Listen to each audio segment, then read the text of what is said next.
Welcome to The Short Truth, unveiling history, one short video at a time. Duryodhanan. இந்த பெயரை கேட்ட உடனே நம்ம மனசுல உருவாகிற படம் என்ன? ஒரு கெட்டவன், ஒரு அநியாயி, ஒரு வில்லன். ஆனா ஒரு கேள்வி கேட்கலாமா? துரியோதனன் பிறந்தபோதே கெட்டவனா? அவன் தவறு எங்கே ஆரம்பிச்சது? இது ஒரு புராண கதை இல்ல. இது ஒரு மனிதன் தவறாக மாறிய பயணம். துரியோதனன் ஒரு சாதாரண மனிதன் இல்ல. அவன் ஒரு ராஜகுமாரன், குரு வம்சத்தின் மூத்த வாரிசு, எதிர்கால அரசன்.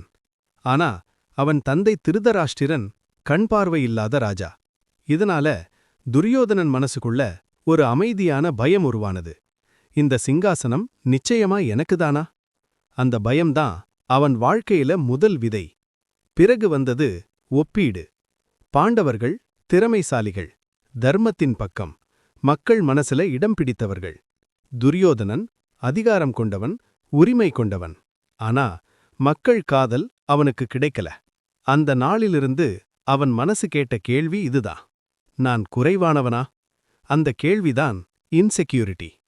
இன்செக்யூரிட்டியை சரியாக ஹேண்டில் பண்ணலனா அது என்ன ஆகும் தெரியுமா? ஈகோ.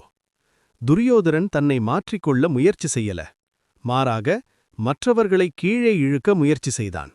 சைக்காலஜி சொல்லுது, உள்ளுக்குள்ள பலவீனம் இருந்தா வெளியில அகந்தை சத்தமா பேசும்.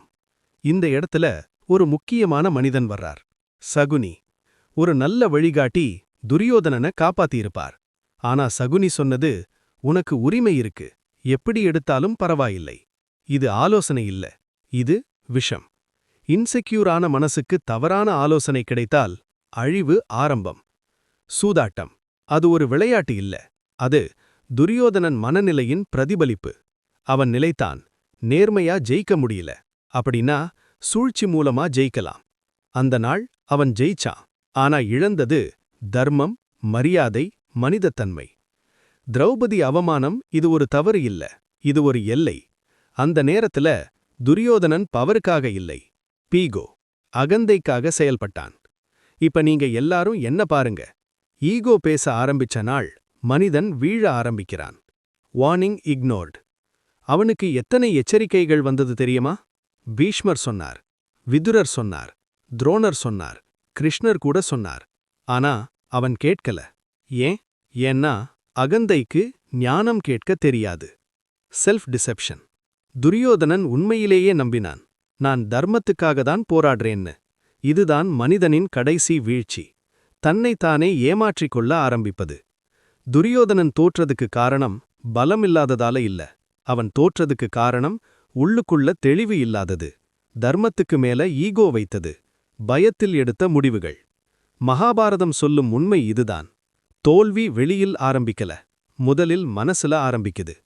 இந்த கதை ஒரு புராணம் மட்டுமில்ல, இது நம்ம எல்லாருக்குள்ளேயும் நடக்கக்கூடிய ஒரு எச்சரிக்கை.